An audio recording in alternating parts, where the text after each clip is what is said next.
खबर आपको दे दें, कुछ ही देर में ऐलान किया जाएगा उपराष्ट्रपति चुनाव में कई सांसदों ने वोट नहीं डाला है। ये बड़ी जानकारी निकलकर सामने आ रही है। एक तरफ तृणमूल कांग्रेस, उसने तो पहले ही मना कर दिया था कि उसके सांसद वोट नहीं डालेंगे। शिवसेना के भी 2 सांसदों ने वोट नहीं डाला है। समाजवादी पार्टी के भी 2 सांसदों ने मत नहीं डाला है। ऐसे में आप समझ सकते हैं विपक्षी उम्मीदवार, अगर टीएमसी के भी सांसद नदारद रहें, सपा के भी 2 सांसद गायब हो जाएं, तो फिर मार्गरेट अल्वा, जिसको कांग्रेस पार्टी ने उपराष्ट्रपति के तौर पर उम्मीदवार बनाया था, सबका समर्थन मांगा था, बीएसपी ने हालांकि ऐलान किया था बीजेपी के पक्ष में, लेकिन एक सांसद उनके भी नदारद रहे। तो ये हाल है हमारे देश के सांसदों का। खुद जब चुनाव में वोट लेने की बारी आती है तो बढ़ चढ़ कर लोगों के पास जाते हैं, लेकिन जब खुद के वोट देने की बारी आती है तो देखिए किस तरह से नदारद रहते हैं। इनकी भी जवाबदेही तय की जानी चाहिए। सूर्याग्नि रॉ के पास हम चलते हैं।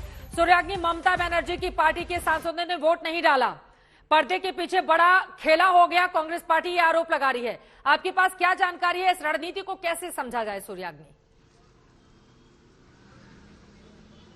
जी, सिर्फ कांग्रेस पार्टी ही नहीं बल्कि बीजेपी के जितने भी पुराने लीडर्स हैं, तथागत राय, उन्होंने ये ट्वीट भी किया है कि कोई सेटिंग ना हो जाए। ममता बनर्जी जब दिल्ली गई, वो प्रधानमंत्री से मिली तो पीएमओ को भी टैग कर लिया। उन्होंने कह दिया कि सेटिंग ना हो जाए, ये कन्विंस करे पीएमओ के तरफ से।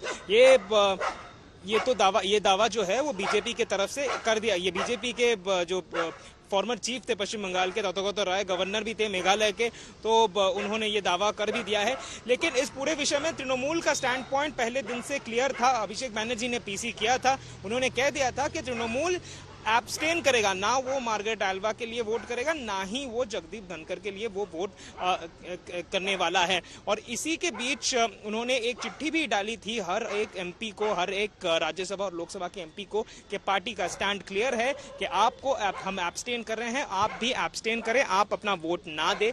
लेकिन आज सुबह हमने देखा है कि शिशिर अधिकारी जो तृणमूल के एमपी हैं, और लेकिन उन्होंने बीजेपी ज्वाइन किया था, और दिव्येंदु अधिकारी जो तृणमूल के एमपी हैं, उन्होंने बीजेपी ज्वाइन नहीं किया था। ये 2 दिल्ली जाते हैं। माना यह जा रहा है कि इन लोगों ने वोटिंग की है। अभी किसको की है ये भी एक बहुत बड़ा सवाल उभर कर आता है। ये 2 नाम बहुत इंपॉर्टेंट इसीलिए है चित्रा, क्योंकि ये 2 शुभेंदु अधिकारी के रिलेटिव है। शिशिर अधिकारी शुभेंदु अधिकारी के पिता हैं और दिव्येंदु उनके भाई। तो ये लोग दिल्ली से वो लोग वापस भी आ रहे हैं। और इसके बीच आज अगर हम तृणमूल के दूसरे एमपीज के बारे में बात करें, सभी के सब आज ममता बनर्जी के साथ दिल्ली में है। तो अब बताने की जरूरत तो है नहीं कि अगर शुभेंदु अधिकारी, जो वहां पर मौजूदा वक्त में सबसे बड़ा चेहरा बनकर उभरे हैं बीजेपी की तरफ से, उनके 2 रिश्तेदार हैं और उन्होंने वोट डाला है, तो उनका वोट किसके पक्ष में गया होगा ये बताने की जरूरत नहीं है। लेकिन बाकी टीएमसी के सांसदों की ओर से इस मतदान की प्रक्रिया में हिस्सा नहीं लिया गया। सीधे रुख कर लेते हैं हिमांशु मिश्रा का। हिमांशु, प्रधानमंत्री नरेंद्र मोदी के भी आने की खबर है कि जैसे ही औपचारिक ऐलान हो जाएगा वो खुद मुलाकात करने के लिए पहुंचेंगे उपराष्ट्रपति से। ऐलान होना हालांकि बाकी है अभी। हिमांशु, देखिए, बिल्कुल, देखिए, जैसे ही उपराष्ट्रपति के चुनाव के नतीजे की घोषणा हो जाएगी और जगदीप धनखड़ जो है नए उपराष्ट्रपति हो जाएंगे, उसके बाद प्रधानमंत्री नरेंद्र मोदी जो है सीधा 11 अक्टूबर रोड आएंगे, उनको बधाई देंगे। और उसके बाद तमाम पार्टी के और केंद्रीय मंत्री, जिसमें गृह मंत्री अमित शाह, जेपी नड्डा, राजनाथ सिंह, नितिन गडकरी, तमाम वो लोग होंगे जो बधाई देने के लिए आएंगे। और चित्रा, मैंने पहले भी कहा कि समीकरणों के हिसाब से और अंकगणित के हिसाब से जगदीप धनखड़ का जीतना जो है वो बिल्कुल पहले से ही क्लियर था। बीजेपी अकेले दम पर जो है ये चुनाव जीत सकती थी। लेकिन बड़ा सवाल ये है कि बीएसपी के 2 सांसदों ने वोट नहीं किया, माफ कीजिएगा, बीएसपी के 1, एसपी के 2 सांसदों ने, शिवसेना के 2 सांसदों ने वोट नहीं किया, भारतीय जनता पार्टी के 2 सांसद बीमार थे, सनी देओल और संजय धोत्रे, जिन्होंने वोट कास्ट नहीं किया है, उन्होंने राष्ट्रपति चुनाव में भी नहीं किया था। तो ऐसे में किन 55 सांसदों ने अगर वोट नहीं किया है तो ये बड़ा सवाल है। ये जनता जरूर सवाल पूछना चाहेगी कि जिनको उन्होंने चुनकर संसद के अंदर भेजा था, देश के दूसरे सर्वोच्च पद के लिए आज चुनाव होना है, अगर वो उसमें मतदान नहीं कर रहे हैं तो उसके पीछे कारण क्या है? और इस कारण तरीके को कतई जायज नहीं ठहराया जा सकता है। बिल्कुल, आप खुद चुनकर जाते हैं और जब आपको किसी को चुनने की बारी आती है तो फिर आप वहां से गायब हो जाते हैं। ये तरीका कम से कम हिंदुस्तान के लोकतंत्र के लिए कतई ठीक नहीं माना जा सकता है। लेकिन अब आगे बढ़ते हुए मिलन सीधे आपके पास, क्योंकि गहमा गहमी काफी ज्यादा दिखाई दे रही है। देखिए, वकालत से लेकर सियासत के हर मोर्चे पर बड़ी कामयाबी जगदीप धनखड़ ने हासिल की। यहां तक कि हम सब ने देखा कि किस तरह से बड़े बड़े मुकदमों की पैरवी करते हुए वो नजर आए। जनता दल से वो सांसद चुने गए, कांग्रेस पार्टी के विधायक रहे, बाद में बीजेपी में शामिल होते हैं। और राजस्थान के लिए भी बड़ा मौका है। भैरव सिंह शेखावत के बाद ये दूसरे ऐसे व्यक्ति होंगे जो उपराष्ट्रपति के पद को राजधानी दिल्ली में, देश में सुशोभित करेंगे। मिलन,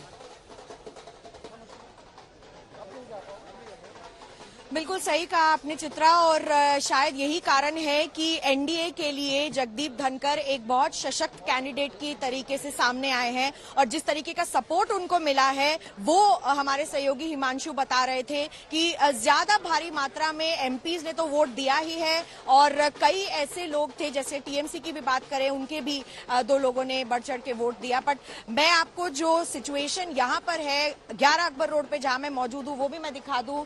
राजस्थान रंग कैसे यहाँ फैला हुआ है, पार्टी के लोग हैं, लेकिन रंग बिरंगे साफों में यहाँ पर आपको लोग दिखाई देंगे। प्रधानमंत्री नरेंद्र मोदी का इंतजार हो रहा है। बताया जा रहा है कि 7:30 बजे तक का आने का उनका वक्त देख रहे हैं आप। और मैं कहूंगी नासिर से, ये रंग बिरंगे साफे जरूर दिखाएं, क्योंकि वाकई में जश्न का माहौल है। राजस्थान यहाँ पर पूरा दिखाई दे रहा है इस वक्त भी। और देखेंगे तो धनखड़ जी फिलहाल अंदर ही हैं इस घर के। सिक्योरिटी प्रोटोकॉल्स में मूवमेंट जिस तरीके से दिखाई दे रही है, एक औपचारिक जो अनाउंसमेंट है उसका इंतजार किया जा रहा है, और उसके बाद ही प्रधानमंत्री नरेंद्र मोदी यहाँ पर पहुंचेंगे, और उनके साथ गृह मंत्री अमित शाह भी होंगे, उनके साथ जेपी नड्डा भी होंगे, और तमाम बीजेपी के बड़े मंत्री और नेतागण और सांसद यहाँ पर पहुंचेंगे। और यही जो जश्न आपको दिखाई दे रहा है वो माहौल इन गेंदे के फूलों में और इन मालाओं में दिखाई देता है, इन रंगों में दिखाई देता है।